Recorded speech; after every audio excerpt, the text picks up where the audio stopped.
ಬಂಧು ಬಾಂಧವರೆಲ್ಲ ತುಂಬಿಕೊಂಡಾಗ ಎಂತ ಸಂಗಮ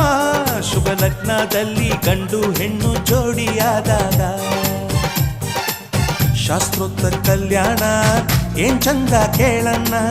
ಭೂಮಿಗೆ ಸ್ವರ್ಗಾನ ತಂದಂತೆ ನೋಡಣ್ಣ ಮನ ಬಂದ ಹಾಗೆ ಮಾಡಲು ಮದುವೆ ವ್ಯಾಪಾರ ಅಲ್ಲಣ್ಣ ಎಂತ ಸಂಭ್ರಮ ಮನೆ ತುಂಬ ಬಂಧು ಬಾಂಧವರೆಲ್ಲ ತುಂಬಿಕೊಂಡಾಗ